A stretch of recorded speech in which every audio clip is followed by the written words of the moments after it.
How Parang can you run this country when you don't even know na you ano, will discourage carpooling and biking sa panahon na may oil crisis? nakamali yung draft na nabigay sa kanya. Kahit na nga ba pinapabasa mo sa akin yan, hoy, sino ka? Someone should have been fired. Seriously, diba? Parang, oh my God. And she's back.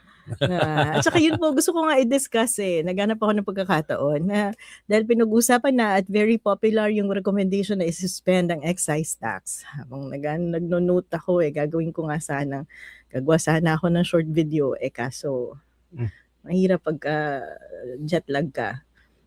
Tinitingnan ko kasi, like for example, yung car ownership sa Pilipinas, no? Ang percentage ng middle income household at saka low income household na may pag-aari ng kotse sa Pilipinas ay 12% at less than 1% lamang sa low income household. Sa high income household ay 62%.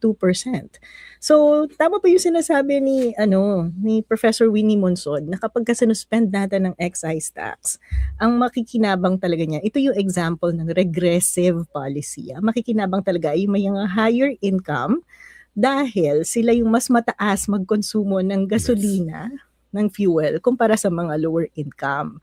So pag sinuspend natin, ang makikinabang talaga nun ay yung higher income.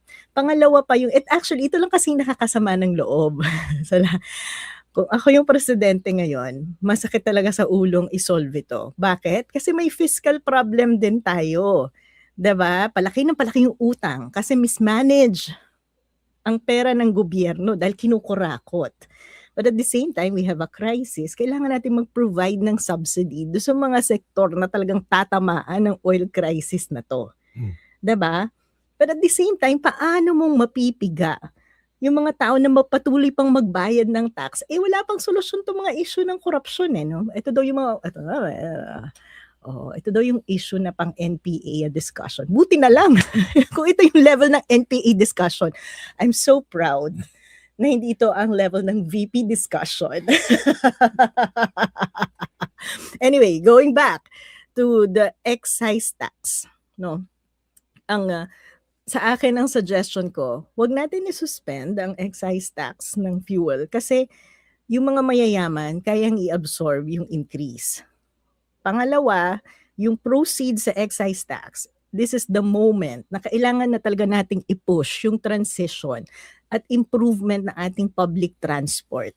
So ang pinakamalaking challenge ngayon sa gobyerno ay paano mo palalawakin at i-improve yung ating public transport transitioning to e-vehicles. Diba? Kasi nga ilang araw na lang ba yung available fuel na nasa bansa, 'di ba? Dami ng mga gasolinahan na wala ng gas. So how do you really solve a problem like this? Ang pinakamalaking problema ng gobyerno to ay problem of confidence kasi wala nang confidence ang mga tao sa gobyerno. Walang kumpiyansa, 'di ba? Ba't ka magbayad ng tax? Pero yun nga po isipin natin yung kasi po kahit sa masama yung loob natin sa pagbayad ng tax, meron tayong problem ng fiscal space.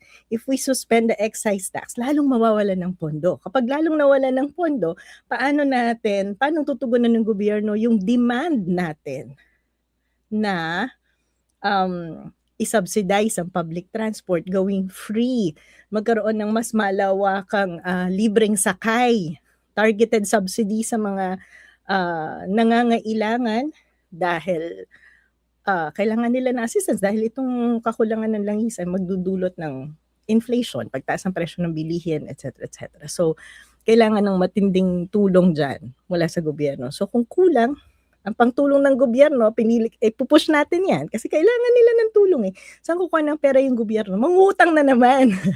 So, imagine niyo kapag sinuspend ang excise tax, makikinabang ang mga nasa taas dahil yun yung mas malaki yung konsumo, mas maraming sasakyan.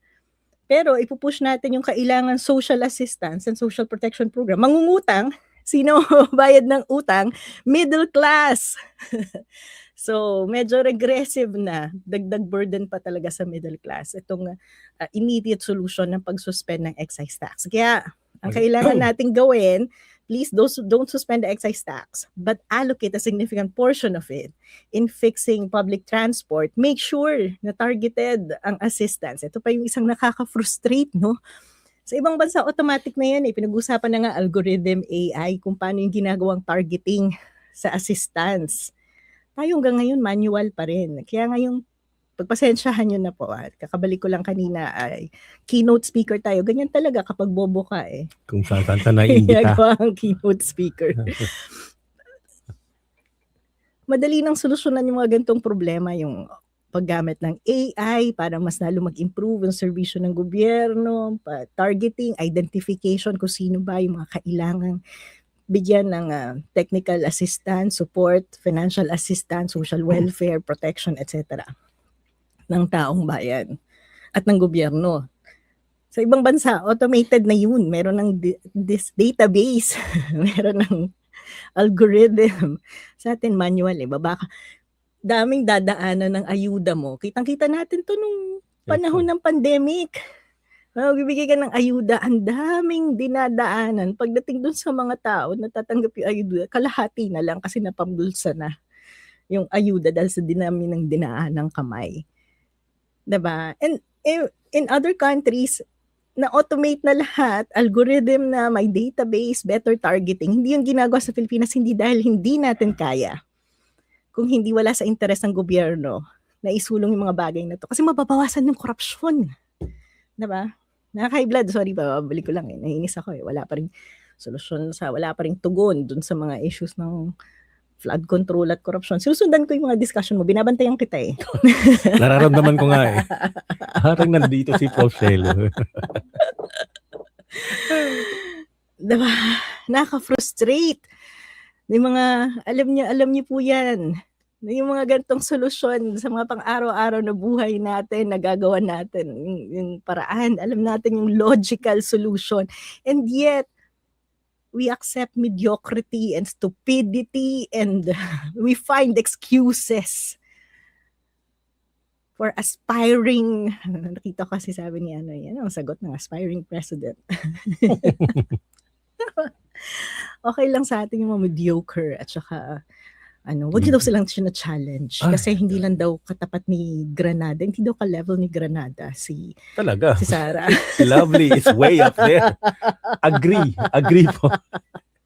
Hindi nga naman fair.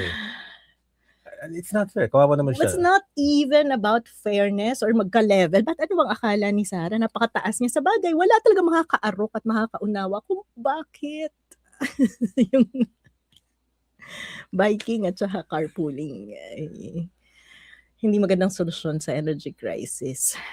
But I mean, to even think na hindi sila magka-level.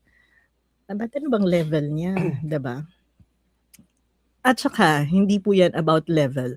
Bawat mamamayan ay may karapatang mag-demand ng accountability sa mga politiko, diba? Kung hindi mo mapaliwanag, buti nga binibigyan ka ng pagkakataong mag-elaborate ng mga pinagsasasabi mo kasi nakakahiya eh.